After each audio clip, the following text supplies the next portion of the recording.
and I will deliver in the morning by saa 12. I'll be the president of the Republic of Kenya, and I'll be able within 90 days of my leadership. Kenya will be the happiest people. By the way, Kenya will be the happiest because every system will be running. We want to condemn because I was there. I was at the parliament by that time when that young man was being killed. We were there. The thing, I don't want to be like Kina Murara. I don't want the people to be called and be like Murara. I'm a principled man. ETV Africa News at this hour. That your work is to protect the lives of your people, and that is what I will have to do. Mheshimiwa, I have a question. Yes. In regards to freedom of speech, in our government here currently, there is no freedom of speech. People are even scared to talk about their issues. How will your government ensure that there's freedom of speech in our nation? First of all, if you allow the people to speak, it also makes you to know where the problem is. You must allow the people, as a president, allow the people to speak. Like, for example, when I do maybe on social media, there are those who will insult you. There are those who will put up a very good point. So as a person, as a leader, we must allow the freedom of expression under my leadership. I'm live here. There is one of the are insisting on yesterday's BBC. They're saying that you've not given it out. Yeah, I've given a very strong statement. It's only that maybe they didn't see it. But we want to condemn because I was there. I was at the parliament by that time when that young man was being killed. We were there. And I think as when I take over as a president of the Republic of Kenya, I will also ask for the religious leaders to come and cleanse the parliament, because the parliament, the blood for the first time in history, since its inception, the blood was shed at the gates of the parliament. So we must also have to cleanse it so that we can purify it. It can be a holy place where good things will always come from. Should Gachagua call you to the table and ask you to partner with him, would you accept? First of all, I cannot refuse, but the thing, I don't want to be like Kina Murara. I don't want the people to be called and be like Murara. I'm a principled man. And that is how you want to be the member of parliament of Mumias East constituency. I don't believe in money thing. Yes, money is important, but I believe in the spirit of consistency. I believe in the spirit of determination. And if they will say that, Peter Salasya, you are a good man, we have seen what you have done, we want to support you to be the president of the Republic of Kenya, then let them support me. And I will deliver in the morning by saa 12. I'll be the president of the Republic of Kenya, and I'll be able within 90 days of my leadership. Kenya will be the happiest people. By the way, Kenya will be the happiest because every system will be running. Yes. You have a very corrupt police force. Yes. How are you going to do? How are you going to curb corruption that is?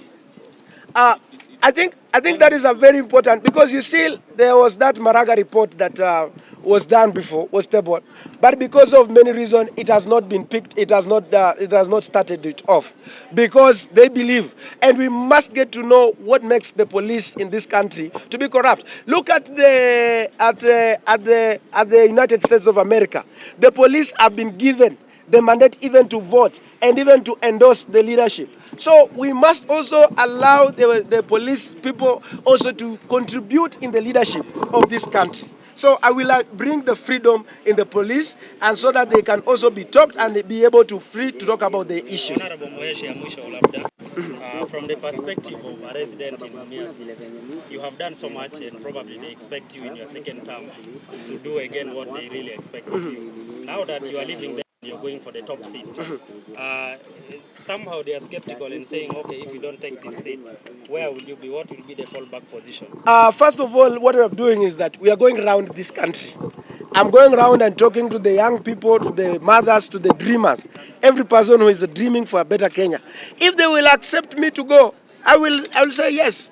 If they will say, wait, then I will say, okay, let me go back, but I'm the best choice for this country. Does that mean you have not spoken to the ground? No, the ground is okay.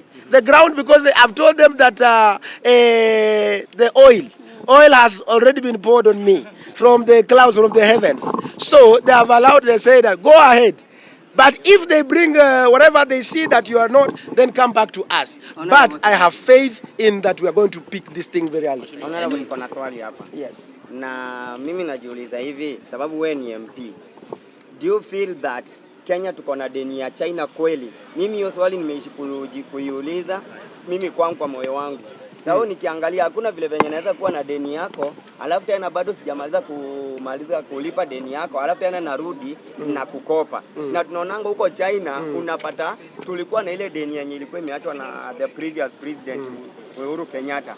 Alafu tena unapata William Ruto pia anarudi huko hivyo na bado wao wanatupatia. Do you feel, mimi wanga si feel kabisa kama Kenya iko na deni. I think what you have just raised, we have just said that we'll have to do an inquiry because it has never come out openly and no one wishes to disclose any information about the deaths in this country. It's okay. After you Mwingine posted tena. yesterday, going through comments, watu walikuwa wanasema now that you've gone for a bigger seat, you need to change your ways, uache kwenda klabu, uache kupati party, yani utulie.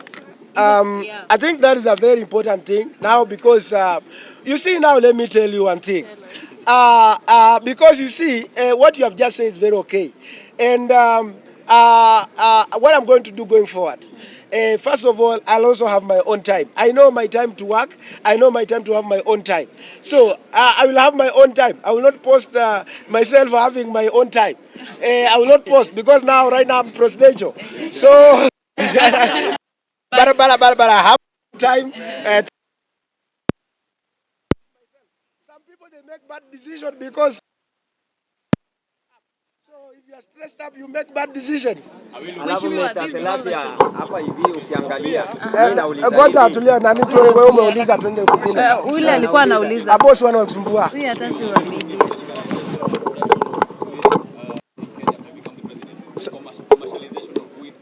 Sorry? Are we looking into the legalization of marijuana after we become president? No, that is not a priority. My priority is to bring back industrialization in this country. The manufacturing, where Moi left us, we must go back there. The engineering department, that we, instead of importing the machine to do and making the cost of production in this country to be expensive, we must introduce those things. And that is what we are looking at. We want to look at, we'll have a report of all factories that collapsed because during Moi we used to process everything. And that is where we are going to start from. Last all the factories collapsing, the most all of them, they are let me say like bad paper is not in working. Alafu there is the privatization of the Nzoia sugar. What can you do about that? Those are the issues because, like for my case in Mumias, I always believe in the best interest of the people. And there are those who are also interested in politics of the day. So for the issue of Nzoia, maybe that one I will address it one day as a leader and not as a politician. So I will also even like the Webuye, we will ask for the inquiry and get to know what is happening. We will go for the justice. With regards to education. Yes. We have two African countries that have given free education. What do you see for us when you become president? When I become the president of the Republic of Kenya, when it comes to the education, education will be free for everybody. And we have ways, once we have the revenues enough, like we are going to do the manufacturing, we are going to extend the income, job creation and everything. So then definitely we will have enough resources to invest much. We will not have this issue of universities being under the threat, under the threat of being put under liquidation. Yes. Last message. Yes. Yes. It's about industrialization in Yes. Kenya. Yes. Which has been taken by the Chinas and the Indian companies. You have mining sectors. You have in Savo, there's mining. Then there's no follow-up. The issue of mining is taking us back. I think the mining can help us to achieve everything we want in this. I think that is the area that as the President of the Republic of Kenya I'm going to address. Number one, we have like, for example, the issue of clinker in this country, where we are having in Kajiado and is in Baringo or West Pokot.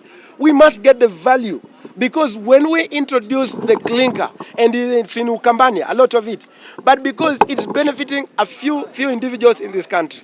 So as a president, we could have, because we used to import the clinker, which is the main component of cement, production in this country.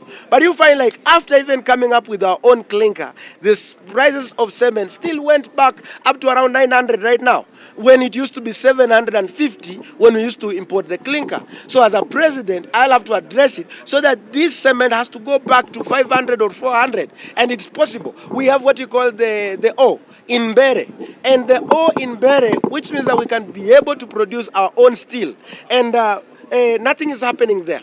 We have so much diatomite in Tsavo, the way you have just said, where we can be able to produce things in our country, and those are the things we're going to work on it.